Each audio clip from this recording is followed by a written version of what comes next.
ఆయన హెచ్చరికలు జారీ చేస్తూ మీరు చాలా జాగ్రత్తగా ఉండండి, పవన్ కళ్యాణ్ మిమ్మల్ని చంద్రబాబు నాయుడు చూడుకుని చేస్తాడంటుండు. మీకులాగా పవన్ కళ్యాణ్ గారు మీరు జగన్మోహన్ రెడ్డి గారి దగ్గర బూతులు నాకుతున్నారు. అలాంటి పరిస్థితి పవన్ కళ్యాణ్ గారు ఎప్పుడు మాకు తీసుకురారు. ఆయన అలాంటి పనులు కూడా చెయ్యరు.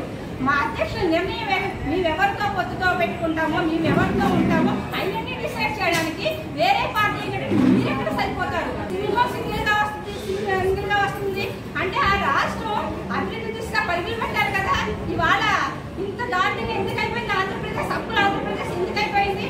అది మా అధ్యక్షుల నిర్ణయం మీద ఆధారపడి ఉంటుంది. మా పార్టీ ఏం చేయాలో డిసైడ్ చేయడానికి వైఎస్ఆర్సీపీ మంత్రులు ఎవరు, అది మా పవన్ కళ్యాణ్ గారు చెప్తారు, మేము చేస్తాం.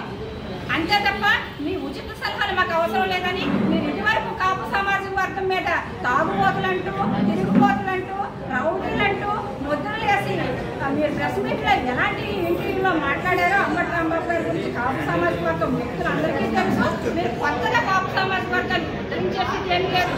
మీరు కొత్తగా కాపు సామాజిక వర్గానికి సలహాలు సూచనలు ఇవ్వాల్సిన అవసరం కూడా లేదంటూ మీకు ఇచ్చినటువంటి మంత్రి పదవి ఏదైతే ఉందో అది నీటిపారుదల నోటిపారుదల శాఖ మంత్రి అంబటి రాంబాబు గారికి ముందు తెలుసుకోవాల్సిందంటే ఏంటంటే డ్యాములు అంటే ఏంటి, కల్వర్టులు అంటే ఏంటి, చెరువులు అంటే ఏంటి, కాలువలు అంటే ఏంటి, వీటి మీద తెలుసుకుని ఒకసారి మీరు మాట్లాడితే బాగుంటుందని హెచ్చరిస్తూ, అలాగే పదే మీరు ప్యాకేజీ అని వాక్తే మాత్రం ఈసారి 4 చీరేస్తామంటే మరొకసారి జనసేన వీర మహిళగా హెచ్చరిస్తూ జై జనసేన, జై పవన్ కళ్యాణ్ గారు.